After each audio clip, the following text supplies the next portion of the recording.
नमस्कार, मी सुजाता तुम्हा सर्वांचं खूप खूप स्वागत करते आपल्या चॅनल सुजाता पाटील रेसिपीजमध्ये।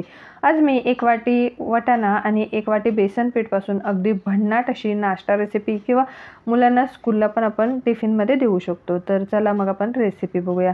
1 वाटी वाटाणे स्वच्छ धुवून घेतले, मिक्सरच्या भांड्यात घातले, त्यामध्ये हिरवी मिरची, लसूण आणि चवीनुसार मीठ घातलं। त्यानंतर 1 वाटी बेसन पीठ घातलं। आता यामध्ये आपण 2 चमचे तांदळाचं पीठ घालत आहोत। आता आपण हे सगळं मिक्सरला अगदी छान असं वाटून घेणार आहोत। आता अशा पद्धतीने वाटलं गेल्यानंतर यामध्ये आपल्याला 1 वाटी पाणी घ्यायचे, त्यापैकी अर्धी वाटी पाणी घालून घ्यायचे। आता आपण याची पेस्ट तयार करून घेऊया। त्यानंतर आता यामध्ये आपण राहिलेलं अर्धी वाटी पाणीसुद्धा घालून घेणार आहोत आणि पुन्हा एकदा मिक्सरला फिरवून घेणार आहोत। हे बघा, अशा पद्धतीने याचं कन्सिस्टन्सी पाहिजे या पद्धतीने। आता आपण हे एका बाउलमध्ये ट्रान्सफर करून घेऊया। आता मिक्सरच्या भांड्यामध्ये थोडंसं पाणी घालून ते आपण पुन्हा या बॅटरमध्ये घालून घेतलं आहे।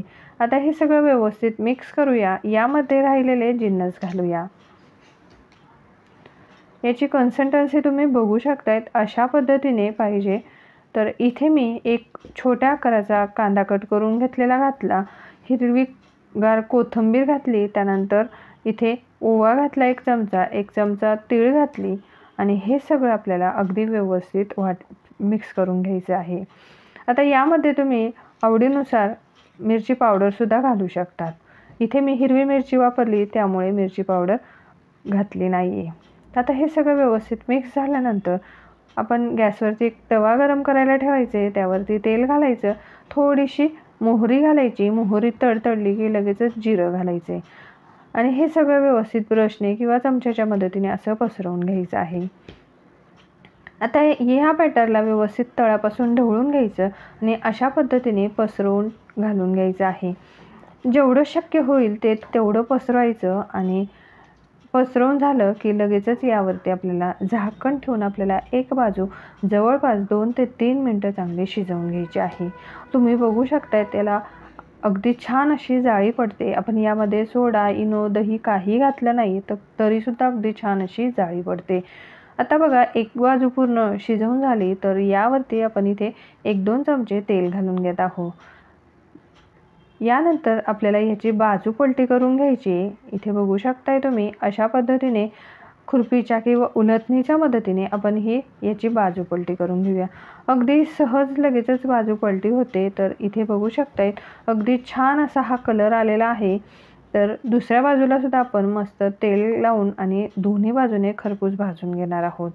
चवीला अप्रतिम लागते। लहान असो की मोठे असो, यासाठी अगदी पौष्टिक असा ही नाश्ता रेसिपी आहे किंवा तुम्ही स्कूलला सुद्धा टिफिनमध्ये पॅक करून देऊ शकतात।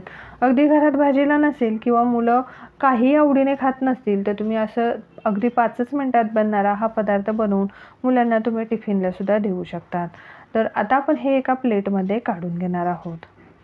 सेम या पद्धतीने अजून एक तुम्हाला मी हे वाटाण्याचं जे चिला आहे ते बनवून दाखवत आहे, किंवा धिरडंसुद्धा म्हटलं तरीसुद्धा चालेल। तर सेम तेल घालायचं, मोहरी, जिरं घालायचं आणि हे बॅटर तळापासून हलवून अशा पद्धतीने पसरवून घ्यायचं आहे। तर शक्य असेल तर चमच्याच्या मदतीने अशा पद्धतीने स्प्रेड करून घ्यायचे। तुम्ही बघू शकताय याला सुंदर अशी जाळी पडलेली आहे। यामध्ये आपण इनो, सोडा, दही काही नाही वापरलं तरीसुद्धा अगदी छान अशी ही जाळी पडलेली आहे। दोन्ही बाजूने अलटून पलटून मस्त खमंग खरपूस हे आपण भाजून घेत आहोत। तेल लावून घ्यायचं आणि आपण हे दोन्ही बाजूने मस्त भाजून घेणार आहोत। तर तुम्ही सुद्धा ही रेसिपी नक्की एकदा ट्राय करा। याची टेस्ट अगदी अप्रतिम होते आणि मुलांना देखील सुद्धा आवडेल। तर ही रेसिपी यामध्ये आपण हिरवी मिरची घातली तर असंच खाल्लं तरीसुद्धा चालेल, किंवा यासोबत आपण सॉस घेतला तरीसुद्धा चालेल। इथे मी सॉससोबत ही रेसिपी सर्व करून घेत आहे। तर ही रेसिपी तुम्हाला आवडली असेल तर इतरांसोबत नक्की शेअर करा आणि व्हिडिओला सुद्धा नक्की सबस्क्राईबसुद्धा करा। धन्यवाद। भेटूया अशाच नवीन रेसिपीसोबत। तोपर्यंत बाय बाय।